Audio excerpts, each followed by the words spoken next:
A beautiful morning to you and welcome to the newspaper review right here at Prime Media TV. I am Ayo bringing you the newspaper review today. As always, we have quite a number of headlines to be reviewed with you today. First, from the Sahara reporters. Nnamdi Eme, a Nigerian who exposed organ trafficking ring in Anambra Police Command, has been incarcerated in prison despite meeting bail conditions. So the Sahara reporters learnt that the release of Mr. Nnamdi Eme is supposed to be on the 15th of May 2024, according to the court officials. But some court officials has been frustrating his release. So what has this man done?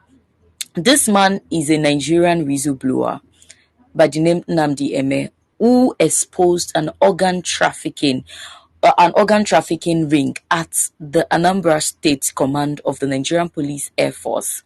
So this man, it discovered that a particular police officer by the name Patrick is involved in organ trafficking, and he reported this via a blog post with Gislover, a popular blog platform in Nigeria. He reported this, and since then, this man was arrested. He was arrested and charged to court, and he was accused on about 10 count charges, which he pleaded. He was accused of about 12 charges. 12 charges was against him, and he pleaded not guilty. And these charges include possession of firearms, money laundering, defamation of character, and unlawful transferring 47 million naira from someone's account into another person's account. All of these things did not come out until he did the whistleblower saying that this particular police command has a ringleader who is involved in trafficking of human parts, organ harvesting, and all of that. Then this man was arrested. After he was arrested, he was charged to court. When he pleaded not guilty and he was granted bail. But some court officials are saying that before we can grant you bail, you have to pay the sum of 1 million naira. Then he wrote charges against this court official, which was petitioned before the state high court in Anambra State. And this person who he placed this charge against said he wasn't guilty because he didn't do that. Then they said he has to bring it before he can be granted bail. He has to pay the fine of 50 million naira and then bring in two shorties with the same amount in their bank account. So this is the development. This has been the way the story has been unfolding since last year, May, up until this time. This whistleblower is still back and forth in the police custody. But then we would like to remind the Nigerian government of the Whistleblowing Act in 2017, which says that there is protection from retaliation over anyone who did the job of a whistleblower. And they said they are going to keep their identity confidential. At the same time, that there will also be reward for any whistleblower, and there will be immunity from liability over these whistleblowers. This is the law that covers whistleblowers in the country. And once again, the Nigerian government has shown that when you do the job of a whistleblower, you will forever be in prison, because this is what we see happening to this young man here, Nnamdi Eme, who did the job of a whistleblower by exposing an organ harvester who is not just an ordinary person in Nigeria. This organ harvester is in the Anambra State Police Command. And after doing his whistleblowing job, this man was arrested.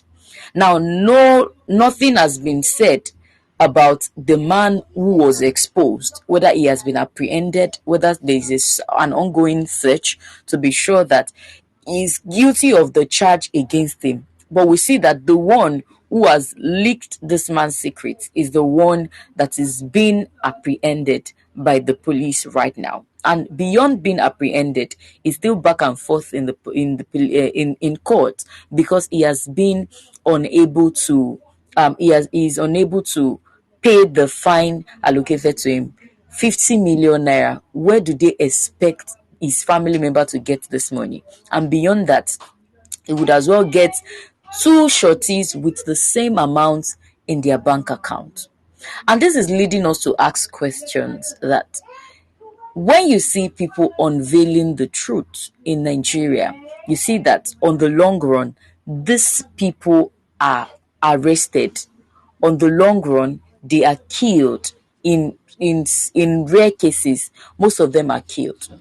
There is a recent issue of a journalist who had mentioned that the Nigerian police are doing things that are against the law. On the long run, Mr. Daniel, a journalist, was arrested, currently in police custody. Man will be released. It is in this same country that we see people ensuring that the right of people get justice, and these people on the long run, they are either killed or arrested. And it is making us to ask the true essence for this whistleblowing act of 2017. So if people can do the job of a whistleblower and there is no immunity covering them, then what then is the essence of doing the job of being a whistleblower in this part of the world? Because we see that at the end of the day, they are arrested. So we see that the Nigerian government is not encouraging people to do the job of a whistleblower. And it is the reason why you see that things happen and nobody even wants to talk about it, because we know that if you talk about it, you will be in trouble at the end of the day. At the same time, we see that there are people who commit heinous acts in this part of the world that on the long run, there is nobody to bring them to book, because even the authority that are supposed to be bringing them the book are corrupt as well. And this is going to lead us to the next story. Earlier today, the EFCC took to their X handle to post that they've arrested 117 suspected internet fraudsters in Lagos. So the operatives of the Lagos Zonal Command of the Economic and Financial Crimes Commission, EFCC, have arrested 117 suspected internet fraudsters in Lagos. The suspects were arrested at Regional Hotel Iyanosashi, Lagos, in a strange operation following verified intelligence about their alleged involvement in computer-related fraud. And items recovered from the suspect at the point of arrest include mobile phones, laptop computers, and 4 cars. They will be charged to court as soon as investigations are concluded. Immediately we saw this on the EFCC platform earlier today. The first thing that came to my mind is that a regional hotel, how many rooms are in that hotel that will warrant that you find 117 internet fraudsters in just one hotel in Lagos, a regional hotel? Yes, a lot of people have been able to justify the fact that a regional hotel can have about 300 rooms. So it means that this is the dwelling place of all of these internet fraudsters. And part of the things that we want to question in this arrest is the fact that they were only able to collect mobile phones from these guys and laptop computers and only 4 cars. So do they mean that 114 suspected fraudsters are using just 4 cars? Or how did they come about with that calculation? And another thing that come into mind is that because of the level of the rate at which unemployment is becoming a thing in Nigeria, Nigerian youth are resolving to do remote jobs. So you see most of them working from homes because of the way technology is advancing. You see some persons who are just doing content creation. They can do all of this at the comfort of their homes. They don't have to go do a 9 to 5. Some of them are social media managers. Some of them are social media personal assistants. They help other people in handling their social media platform. at the comfort of their homes. Some of these people are ghostwriters. Some of these people are content writers. Some of these people are script writers. Some people make use of their laptops to do their jobs remotely. So we see that it is easy for the EFCC to arrest people who are just doing their jobs, creating employment opportunity for themselves, which the Nigerian government cannot create. And you see that these people are they end up arresting them for a case of suspected fraud. And on the long run, we should not be surprised that these people will live the end of their life in the custody of the police, or they will be charged to court, sentenced to prison for an offense that they didn't commit. So we see that as an average Nigerian, you can't even make use of your laptop. Okay, say for me as a journalist, I am making my research on my laptop, doing my job at home, or I decide to maybe I'm going from my house to a place and I have my laptop and my phone with me. So I will be arrested for owning a laptop or for having a smartphone that I'm using for my job. So we see what is currently playing out in Nigeria, that it is easy to arrest people who has committed no offense. But we have countless people who has embezzled money, countless people who has committed heinous offense that should be arrested, that ought to be arrested, but yet to be arrested in the country. So it is from this case that we cited the case of Yaya Bello. The EFCC chairman, Mr. Olukoyede, said he was going to resign if Yaya Bello did not appear in court. As the EFCC chairman resigned now, we have countless cases of embezzlement. There is the case of El Rufai that the people of Kaduna State took to the streets to say that El Rufai has a case of embezzlement while he was in office. The EFCC did not take up that case. But it is easy for them to arrest young men who are just creating employment opportunity for themselves. We are not giving justification for all of these things, but it is what we have seen and it is what we are seeing in the country.